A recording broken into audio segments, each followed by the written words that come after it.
She left the 2-carat diamond necklace on the mahogany vanity, kicked off her $3,000 stilettos, and climbed out the third-floor window. What she didn't know was that the man she was running from wasn't waiting at the altar. He was sitting quietly in the estate's security hub, a glass of scotch in hand, watching her white dress billow in the freezing wind on camera 4. He didn't sound the alarm. He just watched her run. And then he smiled. Rose stared at the stranger in the mirror. The woman looking back was buried under 50 pounds of hand-stitched Italian silk. Her ribs ached against a corset, pulled tight enough to bruise bone. Her blonde hair was pinned into an immaculate immobile sculpture, secured by dozens of jeweled grips that dug into her scalp. She looked like a very expensive, fragile cake topper. She felt like a hostage. Downstairs, 200 guests were drinking vintage champagne on her father's dime, or rather on Gabriel's dime. Her father Richard didn't have dimes anymore. He had crippling gambling debts, a failing shipping company, and a daughter who had just been traded to the head of the city's most brutal syndicate in exchange for a clean ledger and intact kneecaps. Love was a fairy tale for people who didn't owe $2 million to the mob. For Rose, marriage was simply a transaction, a foreclosure. Rose placed her hands flat on the vanity. The marble was freezing against her sweaty palms. 10 minutes! Her mother had chirped 5 minutes ago before shutting the heavy oak door. Her mother's eyes had been wide with a frantic, pleading terror. Just touch up your powder, sweetheart. Don't keep him waiting. Rose's gaze dropped to the side table. A velvet sewing kit sat open, left behind by the tailor who had made last-minute alterations that morning. Resting beside a spool of white thread was a pair of heavy silver shears. They were long, industrial, and razor-sharp. She picked them up. The metal was cold. She didn't hesitate. She didn't give herself the time to think about the consequences. Rose grabbed the voluminous layers of tulle and silk at her waist, pulled the fabric taut, and drove the shears in. The heavy material resisted for a second before giving way with a sickening, satisfying tear. Rose hacked at the dress. She cut away the sprawling 6-foot train. She slashed violently through the heavy, restrictive underskirts until the gown fell unevenly just below her knees. Her breath came in short, sharp gasps, echoing loudly in the quiet suite. It wasn't a dress anymore. It was a jagged, ruined rag. But it was light. She could move. She stepped out of the white stilettos. She would snap her ankles trying to run in 3-inch heels. She walked to the window and unlatched the heavy brass lock. She pushed the pane up. A rush of damp, freezing night air hit her face, carrying the smell of wet asphalt car exhaust and impending rain. It was a filthy, gritty smell. It was the best thing she had ever breathed. Rose swung one bare foot over the sill, her toes finding the rusted iron grate of the old fire escape. The rough metal bit instantly into her soft skin. She pulled herself through the window frame, the cold wind immediately cutting through the ruined silk of her bodice. She shivered violently, her bare shoulders exposed to the late November chill. 3 stories down. The alleyway below was dark, illuminated only by the faint, sickly orange glow of a distant street lamp. She started to climb. The iron stairs were slick with condensation. Her bare feet slapped softly against the freezing metal. Rust flaked off the railings onto her palms, smelling sharp and metallic like old blood. She slipped on the second landing. Her knee slammed hard into the iron grating. Pain shot up her thigh, sharp and blinding. She bit her lip hard enough to taste copper, swallowing a scream that burned in her throat. No noise. Just keep moving. The fire escape ended abruptly, leaving a 10-foot drop to the alley floor. She lowered herself, hanging from the bottom rung. Her arms trembled violently under her own weight. Her shoulders screamed in protest. She closed her eyes and let go. She hit the pavement hard, her bare feet taking the initial shock before she collapsed, rolling into a pile of discarded damp cardboard boxes to break her fall. The impact knocked the breath completely out of her lungs. She lay there for 3 agonizing seconds, gasping for air, staring up at the narrow strip of black, starless sky, caught between the looming brick buildings. She was out. Rose scrambled to her feet. Her knee throbbed with a dull, heavy ache, and the soles of her feet were already black with city grime. She didn't look back at the brightly illuminated window of the bridal suite. She just ran a jagged white ghost disappearing into the shadows of the alley, moving blindly toward the deafening hum of the city. Gabriel sat in the dark. The estate's security room hummed with the quiet electrical buzz of 40 flat-screen monitors, painting his sharp features in a harsh, pale blue light. He sat relaxed in a leather swivel chair, slowly swirling the amber liquid in his heavy crystal glass. The ice clinked softly, a rhythmic, calming sound in the dead quiet of the room. "Boss," Cole said. His voice was a low, rough rumble, tight with sudden tension. Cole stood by the main console, his massive hand hovering instinctively over the red lockdown button that would seal the estate's reinforced gates. Gabriel raised a single finger. Wait. On monitor, 4 Rose was hanging from the fire escape. Even through the grainy, green-tinted night vision feed, Gabriel could see the sheer, desperate strain in her arms. He watched her drop. He watched her hit the ground, roll through the garbage and stumble to her feet. He watched the ruined, hacked-up remains of the $500,000 dress he had paid for flutter around her bruised thighs as she sprinted toward the main avenue. "She's heading south on 5th. Cole stated, his eyes locked on the changing screens. "I have 2 cars idling at the front gate. Say the word. We can have her back in the suite before the string quartet finishes their warm-up." Gabriel took a slow, deliberate sip of his scotch. It burned going down, leaving a pleasant, grounding heat in his chest. "No," Gabriel said. His voice was quiet. It always was. He didn't need to shout to command a room. People had long ago learned to lean in when he spoke, terrified they might miss an order. Cole turned his head, his thick brow furrowing in genuine confusion. "Sir, let her run. The guests will drink my liquor and wait," Gabriel said. He leaned forward, resting his forearms on the edge of the console. His dark eyes tracked Rose's tiny fleeing figure as she passed seamlessly from Camera 4's feed to Camera 7's. He felt a strange, entirely unfamiliar tightening in his chest. Amusement, respect. It had been a very long time since anyone had genuinely surprised Gabriel. He knew exactly what this marriage was. A transaction. Richard had essentially sold his only daughter to save his own skin and secure a lucrative shipping route. Gabriel had accepted the deal because it consolidated his hold on the southern docks, and because Rose had been quiet, compliant, boring.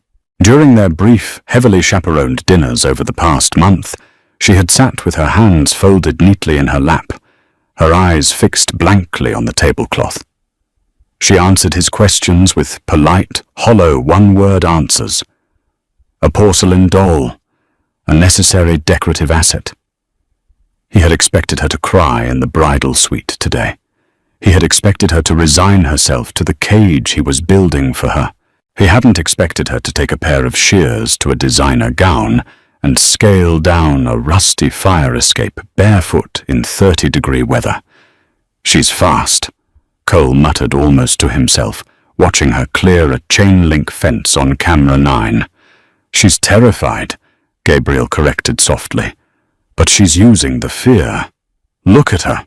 On the screen, Rose was hugging the shadows deliberately, avoiding the harsh glare of the streetlights.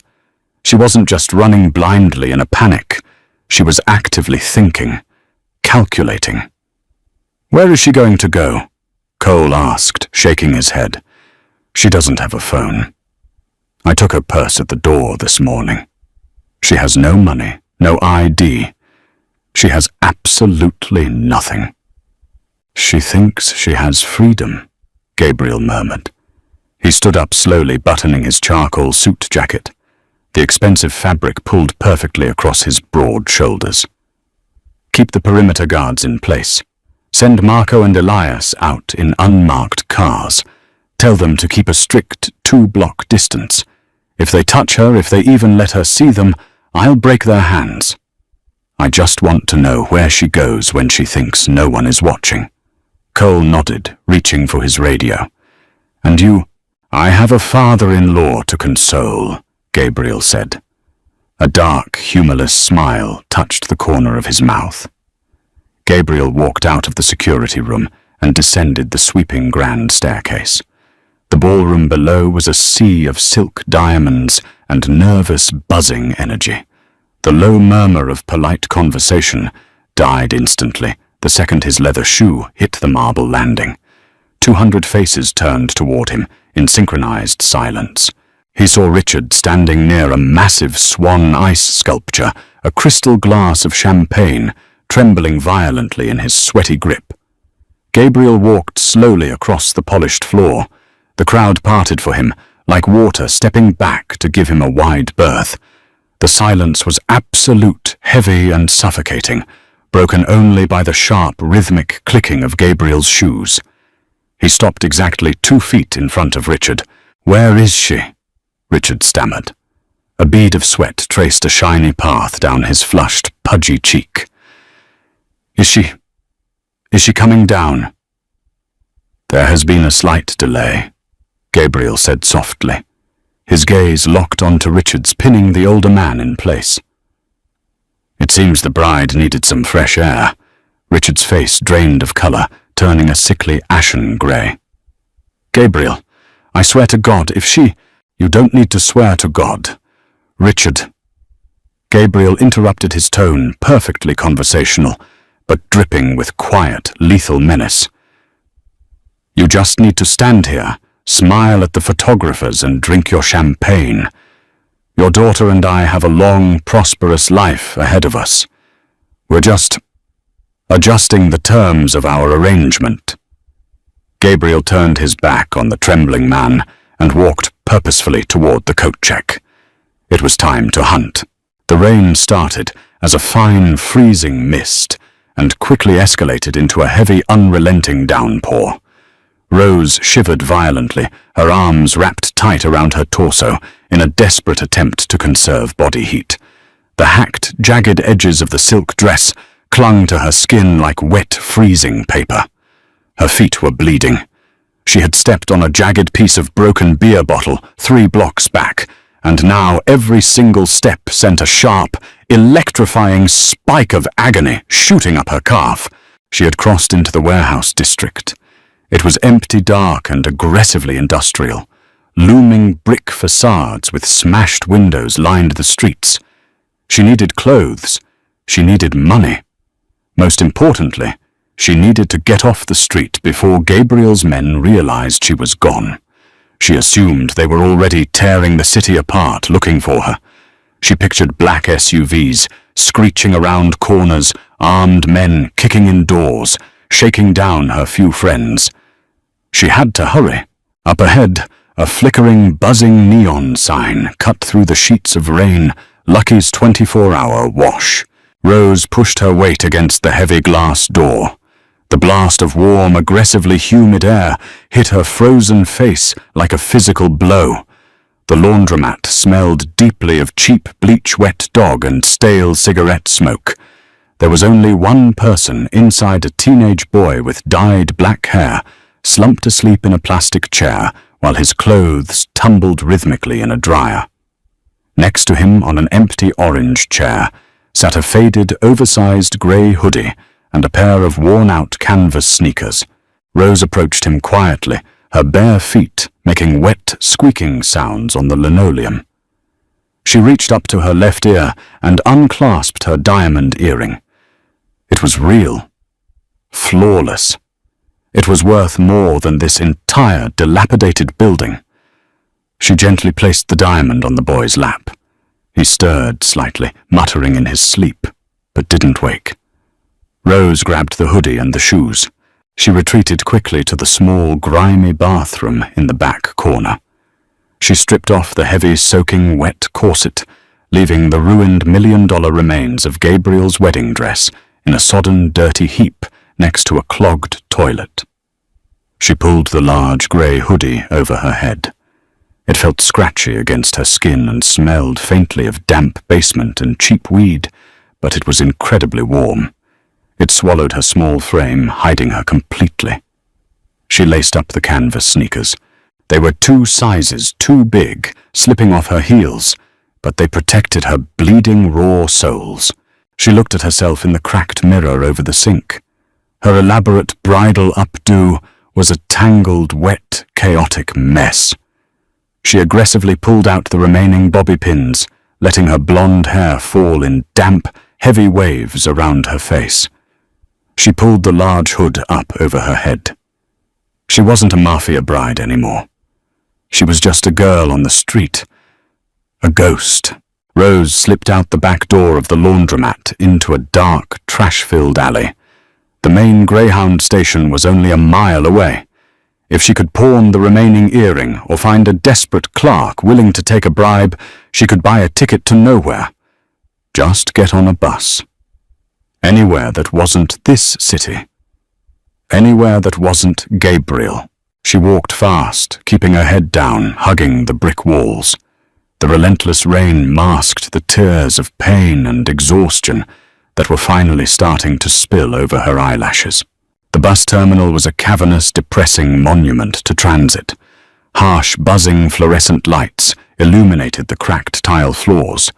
Drifters slept on rigid plastic benches, clutching their bags. The air smelled of stale coffee, wet wool, and desperation. Rose joined the short line at the ticket counter. She unclasped her remaining earring, clutching it so tightly in her fist that the sharp backing dug into her palm. She stepped up to the thick plexiglass window. When is the next bus out? Anywhere far? Out of state? She asked, her voice raspy and shaking. The clerk, an older woman with thick, smudged glasses, barely looked up from her glowing green monitor. Detroit, 20 minutes. Gate 4, $45. I don't have cash, Rose said, leaning closer to the glass, dropping her voice to a desperate whisper. She slid the diamond earring under the metal slot. This is a real diamond. It's worth at least $2,000. Keep it. Just print me a ticket. The clerk frowned heavily, picking up the diamond with 2 fingers. She looked at it, squinting against the harsh light. Then she looked up at Rose. But her eyes didn't stop on Rose's face. They shifted slightly. She looked past Rose's shoulder. Rose froze. The hair on the back of her neck stood straight up. A primal survival instinct, sharp and entirely undeniable, flared violently in her chest. She didn't turn her head. She didn't move a muscle. She just shifted her eyes, looking at the reflective surface of the thick plexiglass, separating her from the clerk. Behind her, standing near the main entrance, sliding doors, was a man in a tailored black suit. He wasn't doing anything aggressive. He was just casually reading a newspaper. But he was wearing a $2,000 suit at 2 a.m. in a decrepit Greyhound station. And he had a small coiled wire snaking down from his right ear into his collar. Rose slowly shifted her gaze to the left reflection. Another man. Black leather jacket, standing idly by the vending machines. He wasn't looking at the candy. He was looking right at the back of her head. They hadn't lost her. They had been with her the entire time. Panic seized her throat, a cold iron grip choking off her air. They weren't grabbing her. They weren't dragging her into a car. They were herding her, playing with her, letting her exhaust herself, letting her think she had a chance just to watch her fail. Keep it, Rose whispered to the clerk, abandoning the diamond on the counter. She turned and walked. She didn't run. Running would trigger a chase, and she couldn't outrun them. She walked briskly toward the side exit, pushing through the heavy glass doors back out into the freezing, punishing rain. She turned blindly down a side street, her heart hammering against her ribs like a trapped bird. She needed to hide. She needed a crowd, a distraction, anything, but the streets were totally dead. Half a block ahead, the warm yellow glow of an all-night diner spilled out onto the slick, wet pavement. The neon sign flickered, Mel's Diner. Rose crossed the street, her oversized shoes splashing heavily in the deep, oily puddles. She pushed open the glass door. The bell above it chimed a cheerful, inappropriately bright sound that mocked her terror. The diner was entirely empty, except for an old cook scraping a greasy flat-top grill in the back. Rose walked straight toward the furthest booth in the back corner. She kept her head down, wanting only to slide into the dark vinyl curl into a ball and disappear from the world. She kept her eyes fixed on the scuffed linoleum floor, her breathing shallow and ragged. She reached the booth and slid in, letting out a long, shuddering exhale. The greasy warmth of the diner began to seep into her frozen bones, making her shiver even harder. A heavy white porcelain coffee cup slid smoothly across the laminate table, stopping perfectly in front of her. Steam rose from the pitch-black liquid. "You look cold." Rose's blood turned to absolute ice.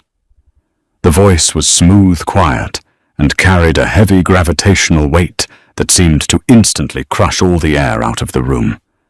She slowly raised her head, her trembling hands pushing her wet hood back. Gabriel was sitting across from her in the booth. He wasn't wet. His dark hair was perfectly, immaculately styled. His charcoal suit was completely dry.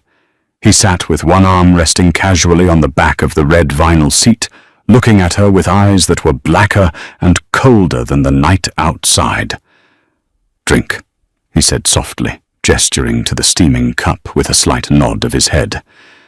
"It's going to be a long ride home." Rose stared at the black coffee. Steam curled off the surface, disappearing into the cold, greasy air of the diner.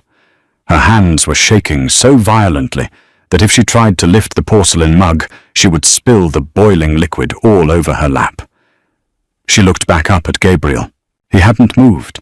He sat perfectly still, a predator entirely at rest, his dark eyes locked onto her face. There was no anger in his expression, no triumphant smirk. He simply looked at her the way a scientist might observe a rat navigating a particularly complex maze. "You let me run," Rose said. Her voice was a cracked, raspy whisper. Her throat burned with the effort of speaking. "I did," Gabriel replied smoothly. "Why? To see how far you would get." Gabriel leaned back against the vinyl booth, steepling his fingers. "And to let you exhaust the fantasy. If I had my men pull you off that fire escape, you would have spent the next 5 years of your life planning another exit. You would have looked at every open door, every cracked window, wondering if you could make it. Now you know." He gestured to the window. Outside, the freezing rain continued to lash against the glass, distorting the streetlights into ugly yellow smears. "You have no money. You have no allies. You can't outrun me in my own city. The fantasy is dead, Rose. Drink your coffee." Rose's jaw tightened. A hot, furious spike of adrenaline pierced through her exhaustion. She wanted to throw the scalding coffee into his face. She wanted to scream, but she was painfully aware of the black SUV idling at the curb outside and the 2 massive men in tailored suits standing beneath the diner's awning, the rain completely ignoring them. She wrapped her freezing hands around the mug. The heat sapped into her skin, painfully reviving the circulation in her stiff fingers. She brought the rim to her lips and took a sip. It was bitter, burnt, and black. She swallowed it down. "Good," Gabriel said softly. He stood up, dropping a crisp $100 bill onto the laminate table. "Let's go home." Rose didn't argue. There was nothing left to say. She slid out of the booth, her oversized canvas sneakers squeaking against the floor. As she put her weight on her left foot, a sharp, blinding pain shot from her heel straight up to her hip. She stumbled, her knee buckling. Gabriel's hand caught her elbow before she hit the floor. His grip was like a vice, impersonal, unyielding, and incredibly strong. He didn't pull her up gently. He hoisted her upright, supporting her weight without breaking a sweat. "I stepped on glass," Rose muttered, hating the tremor of weakness in her voice. She tried to pull her arm away, but his fingers didn't budge. "I know," Gabriel said. He didn't offer a shoulder to lean on. He simply kept his iron grip on her arm, forcing her to match his steady, deliberate pace as he walked her out of the diner and into the storm. Cole opened the rear door of the SUV. The interior was a cavern of black leather and dark-tinted glass. The heat was blasting. Rose climbed in, collapsing against the far side of the back seat, pulling her damp, foul-smelling hoodie tight around her chest. Gabriel slid in beside her, the door shutting with a heavy, pressurized thud that sealed out the noise of the rain and the city. The engine roared to life. The SUV pulled away from the curb. The silence in the car was suffocating. The only sound was the rhythmic, hypnotic sweeping of the windshield wipers. Rose pressed her forehead against the cool glass, watching the dark, rain-slicked streets blur past.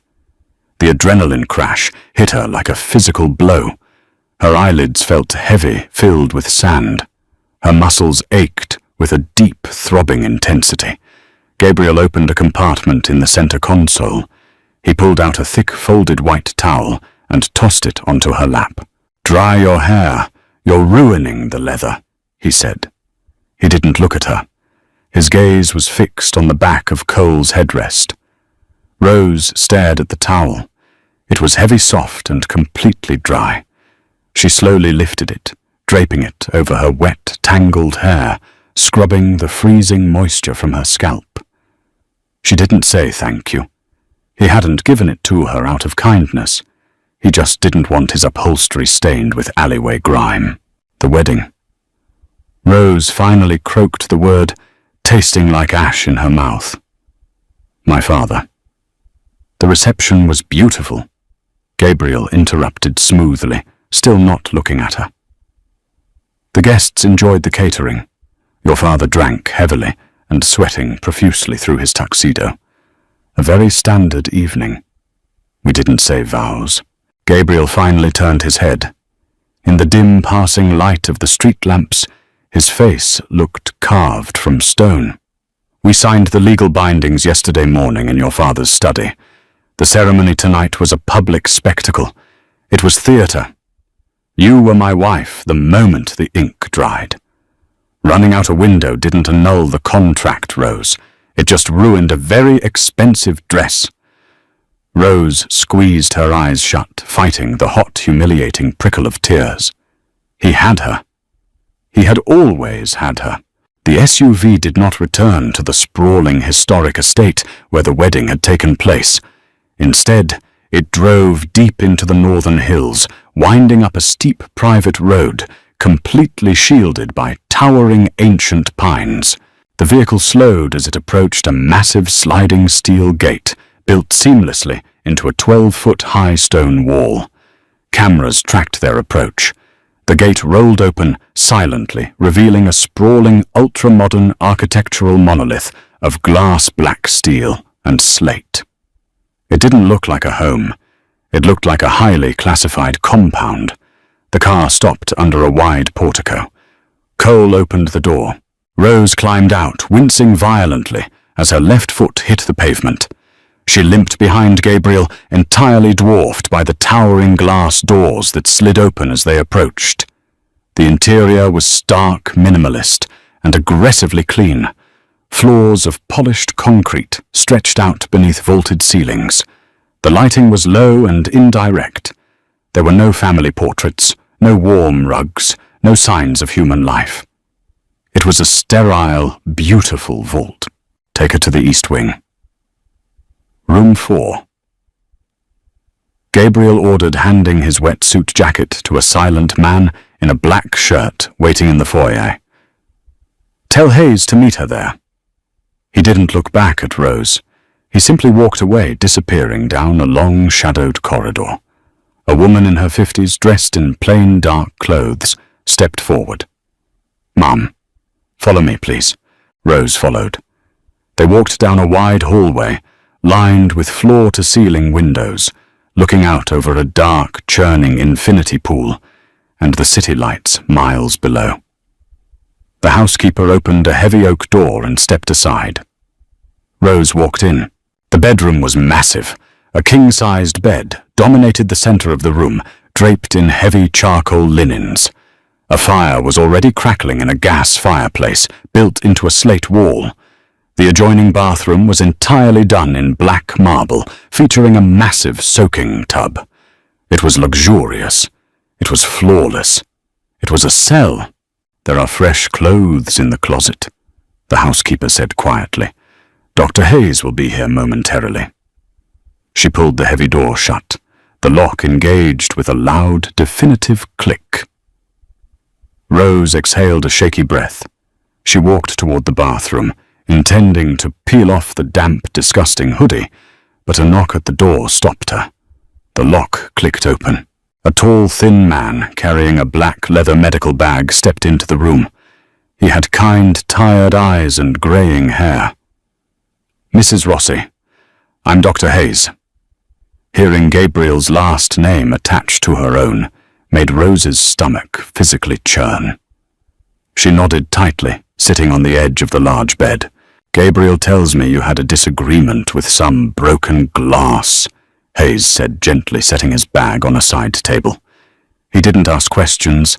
He didn't ask why the bride was wearing a filthy, oversized sweatshirt and canvas sneakers. He clearly knew exactly who he worked for, and survival meant minding his own business. He knelt on the floor and gently removed her left shoe. The sole of her foot was a mess of dried blood-streaked dirt and raw, blistered skin. A jagged shard of green glass was embedded deep in her heel. "This is going to sting," Hayes warned, pulling a pair of metal tweezers and a bottle of iodine from his bag. Before he could touch her, the bedroom door opened again. Gabriel walked in. He had changed out of his suit and was now wearing dark slacks and a black, fitted crewneck sweater. He walked to the corner of the room, leaning against the wall, his arms crossed over his chest. Rose stiffened. She hated that he was here. She hated that he was watching her bleed. "Proceed, Hayes," Gabriel murmured. The doctor gripped her heel firmly. Rose clamped her teeth together, digging her fingernails into the charcoal duvet. The tweezers pinched, gripped, and pulled. A sharp, searing line of fire ripped through her foot. She gasped, her body instinctively jerking backward, but Hayes held her foot perfectly still. He pulled the glass free and dropped it into a metal tray with a sharp clink. He immediately soaked a gauze pad in iodine and pressed it hard into the open wound. Rose squeezed her eyes shut, fighting back a whimper. "You have a high pain tolerance," Gabriel observed from the shadows. "I grew up with Richard." Rose snapped the pain, sharpening her tongue. "You learned to take a hit." Gabriel's eyes narrowed slightly, a microscopic shift in his stoic expression. He watched Hayes bandage her foot with swift, practiced efficiency. "Keep it elevated," Hayes instructed, packing his bag. "Stay off it for 48 hours. I'll leave antibiotics on the counter. Take them." Hayes left the room, the door clicking shut behind him. Gabriel remained leaning against the wall. The silence stretched between them, heavy and loaded. Rose refused to look at him. She stared stubbornly at her heavily bandaged foot. "Get some sleep," Gabriel finally said, his voice quiet. "You have free reign of the house, with the exception of the basement level. The perimeter is heavily guarded. The gates require biometric clearance. If you try to run again, you won't make it to the trees." "I'm not going to run," Rose said. her voice flat and entirely hollow. Gabriel pushed off the wall. He paused at the door, his hand resting on the heavy brass handle. "Good. Because the next time you leave this property, I won't be watching you on a monitor. I'll be beside you." He stepped out and the lock engaged once more. Rose sat alone in the massive, silent room. The fire cracked in the hearth. She was safe, she was warm, and she was entirely trapped. Rose woke up to the smell of rain and fresh coffee. Her body felt like it had been hit by a freight train. Every muscle ached, a deep, residual soreness from the sheer physical trauma of the climb, the drop, and the miles of desperate barefoot running. She pushed the heavy duvet off and sat up. Her left foot throbbed a dull, rhythmic pulse against the tight white bandages. She looked at the bedside table. A steaming thermos of black coffee sat next to a small white bottle of pills. She swung her legs over the edge of the bed and limped to the closet. The housekeeper hadn't lied. The closet was stocked, but it wasn't filled with the designer dresses, diamonds, and sheer silk lingerie a mafia boss usually bought for a trophy wife. The racks were filled with functional high-quality basics, thick cashmere sweaters, tailored dark denim, sturdy flat leather boots. It was clothing for a woman who lived in a fortress, not a doll in a display case. Rose dressed in a thick black sweater and soft grey trousers. She swallowed 2 antibiotics with a sip of hot coffee, wincing at the bitterness. She needed to know the layout of this cage. She needed to know the exact dimensions of her prison. She opened her bedroom door. It was unlocked. She stepped out into the wide, sunlit hallway. The storm had passed, leaving the morning sky a pale, washed-out blue. The house was dead quiet. She walked slowly, favoring her right leg, her bare right foot, padding silently against the polished concrete floor. She passed a massive chef's kitchen, entirely empty. She passed a sunken living room with a sprawling U-shaped sectional and a wall of bookshelves. No guards, no maids. It was as if the house had swallowed the staff whole. At the end of the main corridor, heavy double doors stood slightly ajar. Rose hesitated. Gabriel had said she had free rein, but instinct told her this was a test. She pushed the door open an inch and slipped inside. It was an office. The room was dark, panelled in heavy mahogany, smelling strongly of old paper leather and the faint, lingering scent of scotch. A massive desk dominated the space, covered in neat, organized stacks of manila folders and ledgers. Rose limped toward the desk. Her heart began to hammer, a familiar, frantic rhythm against her ribs. She shouldn't be here. She should turn around and go back to the bedroom. But the need to understand why she was here, why Gabriel had accepted her as payment, overrode her fear. Richard owed Gabriel $2 million. Gabriel was worth hundreds of millions. The debt was a rounding error. So why demand the daughter? She reached the desk and looked down at the open ledger resting on the green leather blotting pad. It wasn't a financial ledger. It was a thick dossier. And stamped in bold black letters across the top tab was her father's name, Richard Vane. Rose glanced at the door. Silence. She flipped the folder open. Her eyes darted across the pages, scanning the columns of text-printed photographs and bank routing numbers. The first few pages were what she expected. Gambling debts, failed investments, a massive bleed of capital from Richard's shipping company.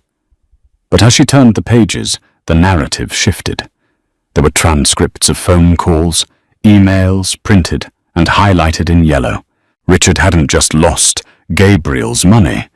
He had been actively selling Gabriel's shipping manifests, cargo schedules, and port security codes to a rival syndicate, the Costello family, the men who controlled the northern borders. Richard had been playing both sides, acting as an informant, trying to leverage Gabriel's roots to buy his way out of debt with the Costellos. He was a rat. Rose felt the blood drain entirely from her face. The room suddenly felt freezing cold. The mob didn't forgive rats. They didn't repossess their houses or break their knees. They put them in the ground. They wiped out their bloodlines to send a message. Yet Richard was alive. He had been sweating through his tuxedo at her wedding last night. He sold me out for a seat at the Castello table. Rose spun around her heart, leaping into her throat. Gabriel was standing in the doorway. He was holding a ceramic coffee mug, dressed in a crisp white dress shirt, with the sleeves rolled up to his forearms. He didn't look angry that she was going through his private files. He looked entirely unsurprised. "How long have you been standing there?" Rose breathed, taking a small step back from the desk. "Long enough to let you read the important parts," Gabriel said, stepping into the room and closing the heavy double doors behind him.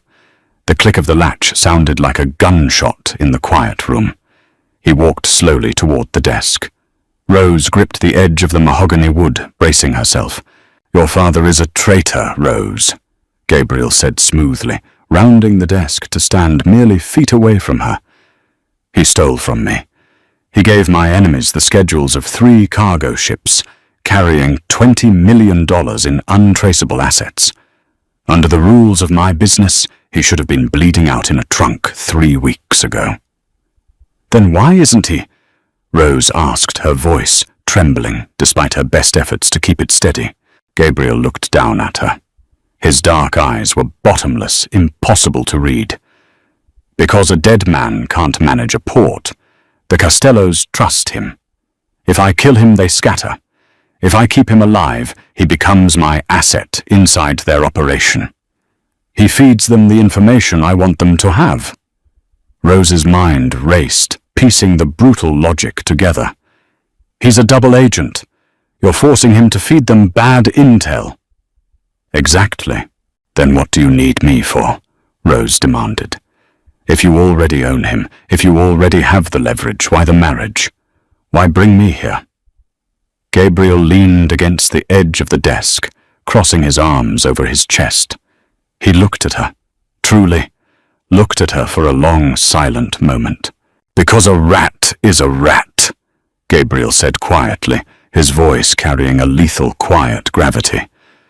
"Your father has no loyalty to anyone but himself. If the Castellos offered him enough money, he would turn on me again in a heartbeat."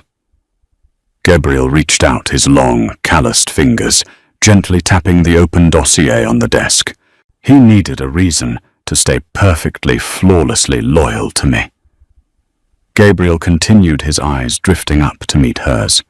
He needed to know that if he ever lies to me, if he ever misses a call, if he ever even thinks about betraying me again. Gabriel didn't finish the sentence. He didn't have to. The realization hit Rose with the force of a physical blow. The air rushed out of her lungs. Her knees felt weak. She wasn't a wife. She wasn't a prize. She was a hostage. Your collateral. Gabriel confirmed, reading the dawning horror on her face. "As long as you are in my bed, wearing my ring, breathing my air, Richard will do exactly as he is told. He knows that his daughter's life is entirely dependent on his good behavior." Rose stared at the man standing in front of her. The cold, brutal mechanics of his world were laid bare. Her father had sold her to save his own skin, and this man had bought her to ensure a return on his investment. "And if he slips up?" Rose asked, her voice a hollow, ghostly whisper. "If he betrays you again?" Gabriel took a sip of his coffee. He looked at her over the rim of the mug, his expression completely void of emotion. "Then you and I will have a very brief, very unpleasant conversation, Rose." Rose did not flinch. She stood in the quiet, mahogany-paneled office and looked at the man who held her life in a ledger. Her father had sold her. Gabriel had bought her. The math was brutally simple, and for the first time in her 24 years, Rose finally understood the equation of her own existence. She slowly closed the file on the desk. The heavy cardstock made a dull thud against the leather blotting pad. "Then you better hope he is a better liar than he is a father," Rose said. Her voice was steady. The tremor was gone. The raw, bleeding panic that had propelled her out of a third-story window had completely burned away, leaving behind a cold, hard ash. Gabriel's hand paused on the handle of his coffee mug. He tilted his head, a microscopic shift of his chin, studying her with a sharp, renewed intensity. He had expected tears. He had expected a hysterical collapse, a litany of pleas, or a sudden, violent outburst of denial. He hadn't expected pragmatism. "He's highly motivated," Gabriel replied smoothly, setting the mug down. "Fear is a phenomenal teacher." "And what am I supposed to do?" Rose asked. She crossed her arms, ignoring the dull ache in her left foot. "Sit in that bedroom for the next 20 years, wait for a phone call telling me my father missed a deadline, and it's time for my unpleasant conversation." "You are my wife," Gabriel said. He stepped away from the desk, moving toward the massive window overlooking the compound's rear perimeter. "You will eat at my table.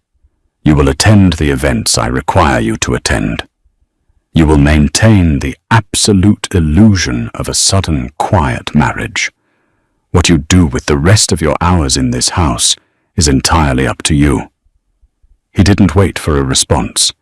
He walked out of the office, his footsteps fading down the long, polished corridor.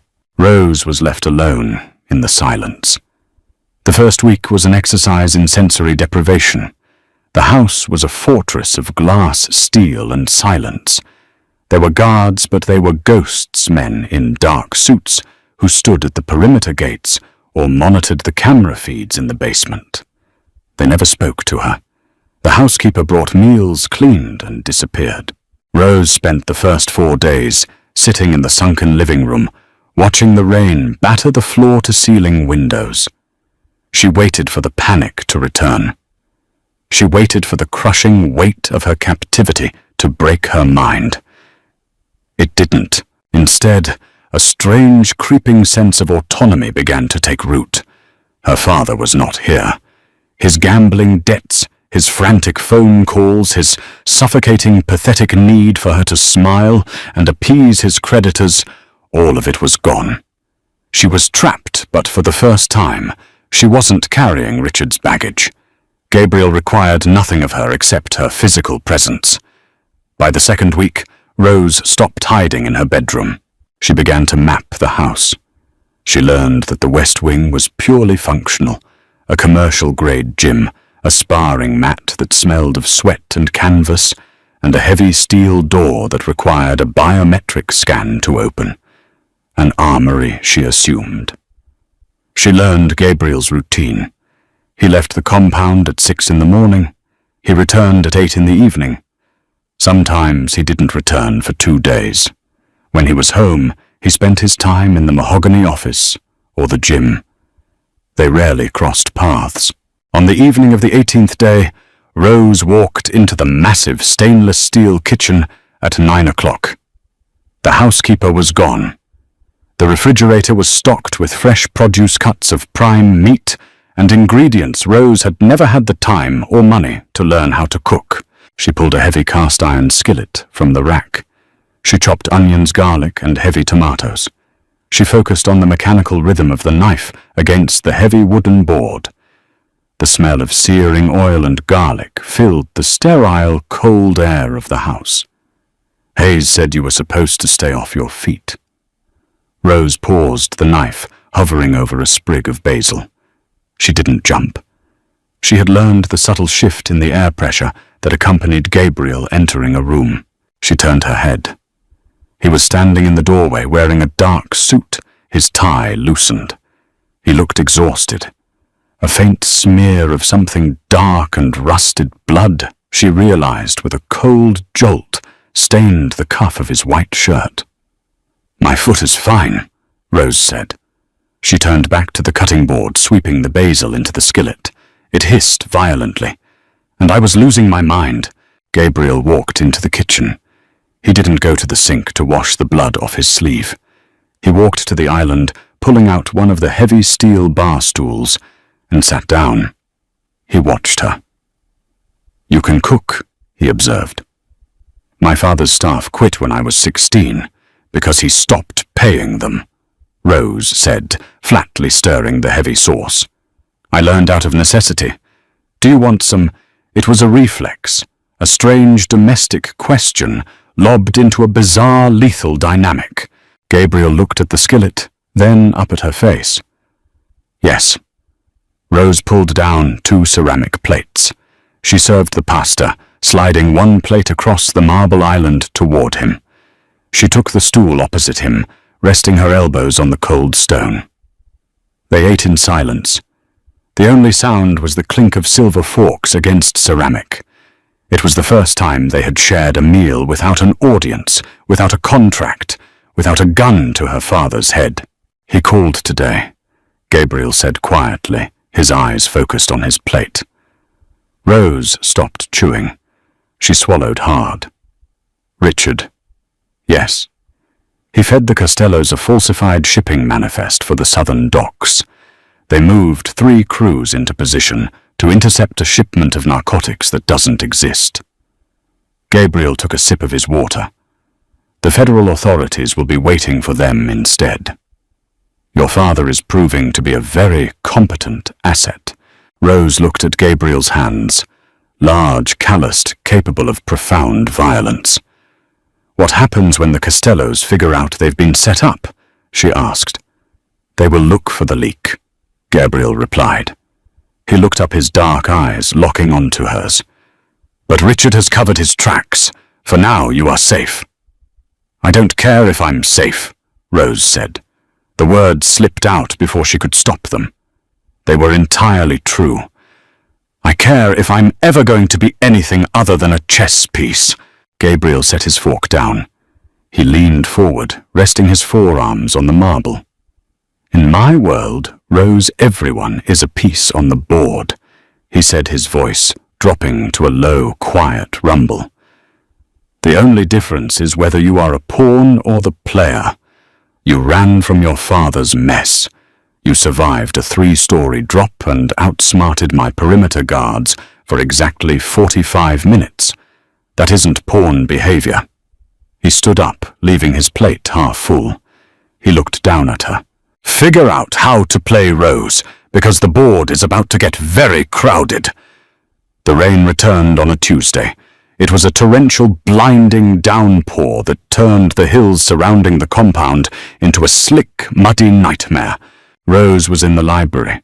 She had spent the last month reading through Gabriel's collection of historical biographies. She had learned not to ask questions about the black SUVs that came and went in the middle of the night, or the heavy metallic thuds that occasionally echoed from the basement. She lived in a bubble of silent observation. At 11:42 p.m. the power died. It wasn't a flicker. The house went instantly completely black. The low hum of the central heating system cut out, leaving a heavy, suffocating silence in its wake, broken only by the relentless drumming of a rain against the reinforced glass. Rose sat perfectly still in the leather armchair. She didn't breathe. 10 seconds later, the emergency backup generators kicked in, but the lights didn't return to full brightness. The house was bathed in a dull, sickly red glow, the emergency security lighting. An alarm began to blare. It wasn't a loud, piercing siren. It was a low, rhythmic, guttural pulse that vibrated through the floorboards. Intruder protocol. Rose stood up. Her bare feet felt the cold vibration of the wood floor. Gabriel was not home.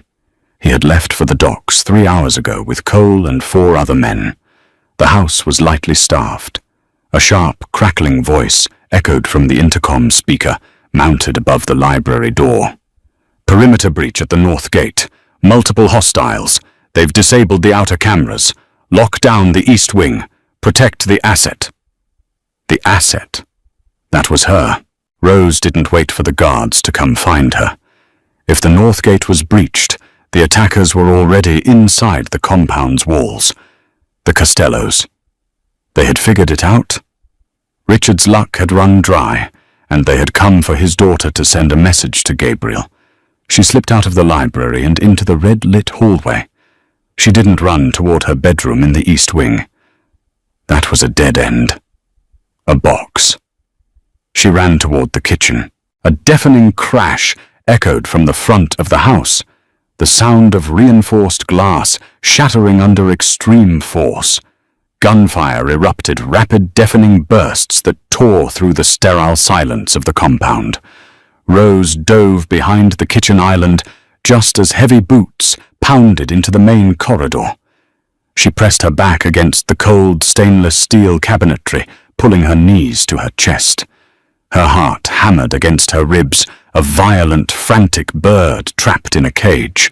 She reached up and blindly grabbed the handle of the nearest drawer. She pulled it open. Silverware.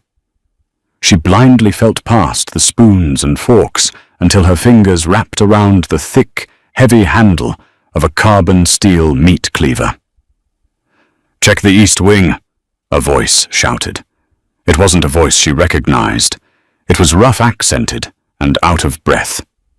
"Find the girl. The boss wants her breathing, but he didn't say she had to be walking." Footsteps moved past the kitchen entrance, heavy and fast, heading toward her bedroom. Rose gripped the cleaver with both hands. Her palms were slick with cold sweat. She couldn't stay here. When they found her bedroom empty, they would tear the house apart, room by room. She needed a blind spot. She crawled on her hands and knees, keeping her head below the level of the marble island.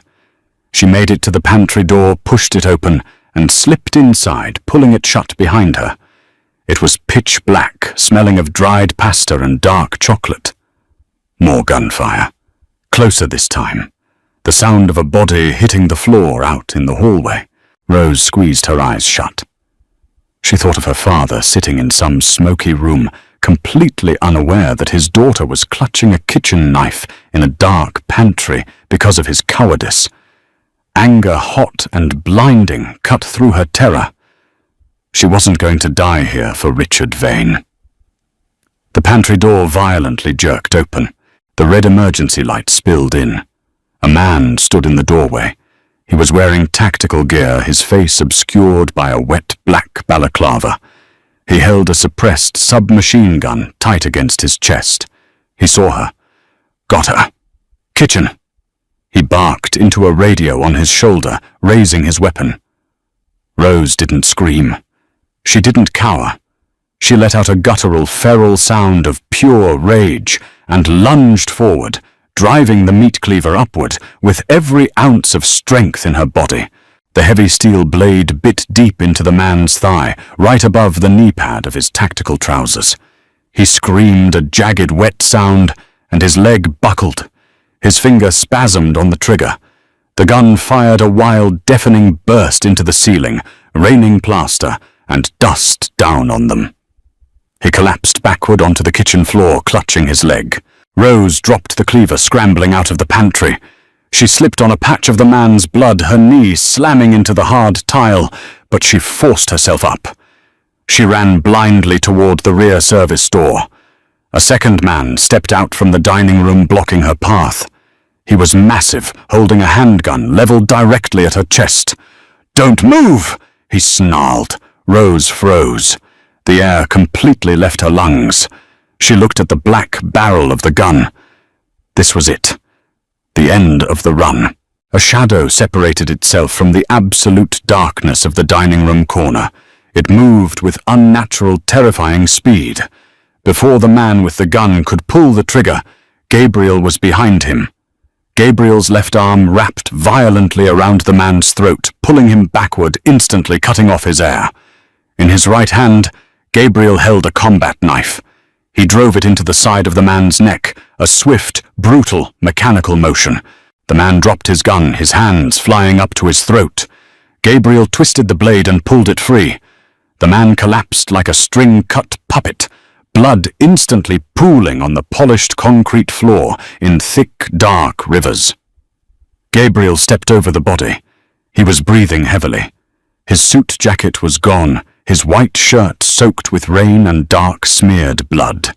His face was a mask of cold, absolute murder. He looked at Rose. He looked at her bare, blood-spattered legs. He looked at the frantic rise and fall of her chest. He didn't ask if she was okay. He didn't offer a gentle hand.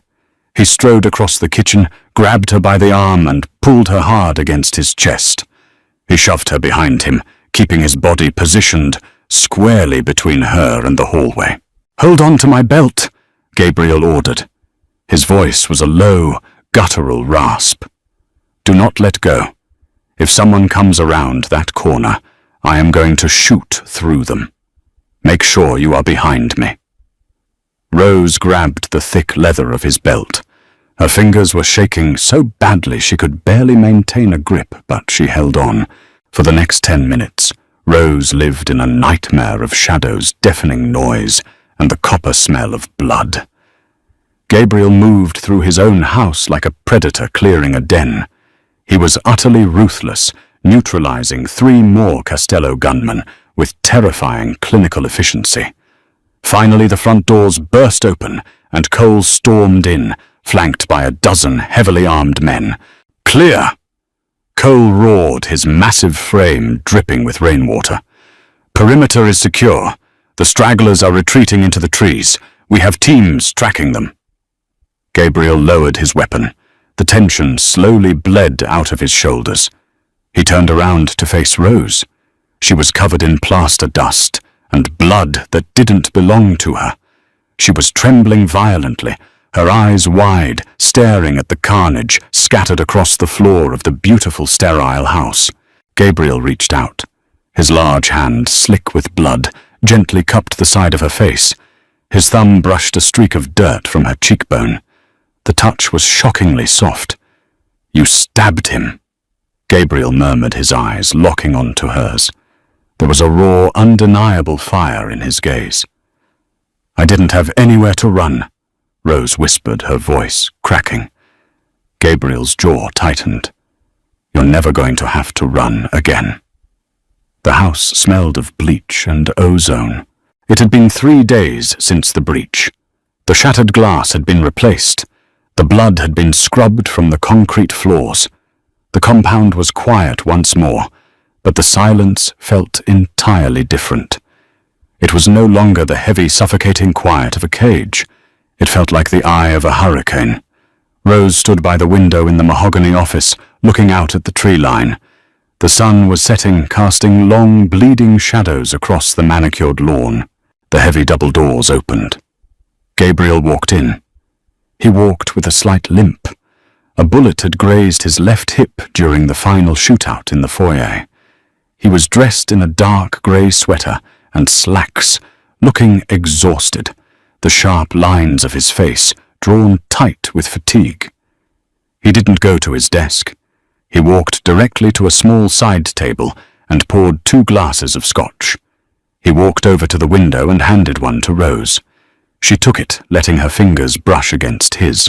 "Drink," he said quietly. Rose took a sip.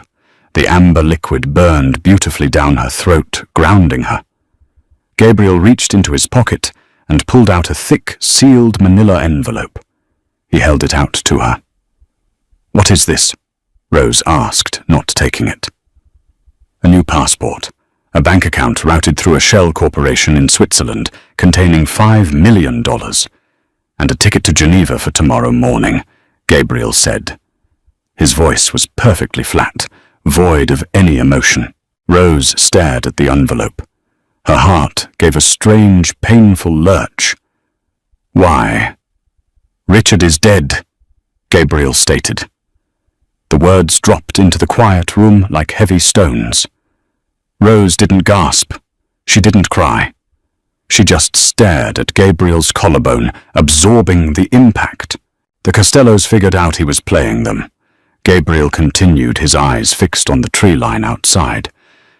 They didn't just come here to send a message.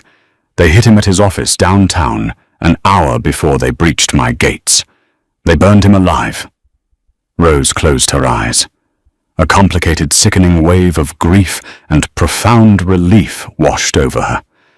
The man who had sold her, the man who had traded her life for shipping routes, was gone. "The debt is nullified," Gabriel said softly. "The leverage is gone. You are no longer collateral, Rose. There is no strategic reason for you to remain in this house. The contract is void." He pushed the envelope closer to her chest. "Take it. Cole will drive you to the airstrip in the morning. You have your freedom." Rose looked at the thick paper envelope. It was everything she had wanted when she climbed out of that third-story window. It was a clean slate, an exit, no mobsters, no violence, no cages. She looked up at Gabriel. He wasn't looking at her. He was staring stubbornly out the window, his jaw clenched so tight the muscle ticked under his skin. He was letting her go, but his knuckles were white where he gripped his glass of scotch. He was a man who took whatever he wanted, and he was forcing himself to open the door and let her walk out. He wasn't just a monster. He was the only person who had ever told her the exact brutal truth. He had caught her when she fell. He had stood between her and a bullet. Rose slowly reached out. She didn't take the envelope. She put her hand flat over Gabriel's hand, pushing it gently back toward his chest. Gabriel froze. He finally turned his head, his dark, bottomless eyes locking onto hers wide with a sudden naked shock. "You let me run once," Rose said softly. Her voice was steady, resonant with absolute certainty. "I didn't get very far. It's cold out there." "Rose," Gabriel warned. His voice was a harsh, ragged whisper. "If you stay now, it's not a contract. It's not a transaction. I will pull you completely into this life.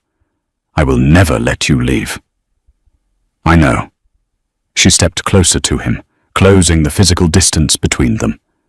The scent of him, clean soap gun oil and scotch enveloped her. "I'm done running," she said. Gabriel stared at her for one long, suspended second. Then he dropped the envelope onto the floor. His free hand caught the back of her neck, his fingers tangling roughly in her hair. He pulled her flush against his chest, his mouth crashing down onto hers. It wasn't a gentle kiss. It was possessive bruising and desperate. It was the collision of two people who had survived the dark by learning how to see in it. Rose dropped her glass. It shattered on the floor, the scotch splashing over their shoes. She wrapped her arms around his shoulders, holding on to him as tightly as she had held onto his belt in the dark. She wasn't a hostage anymore. She was exactly where she chose to be. If Rose and Gabriel's twisted, thrilling journey kept you on the edge of your seat, smash that like button. Don't keep this story to yourself. Share this video with your fellow dark romance addicts.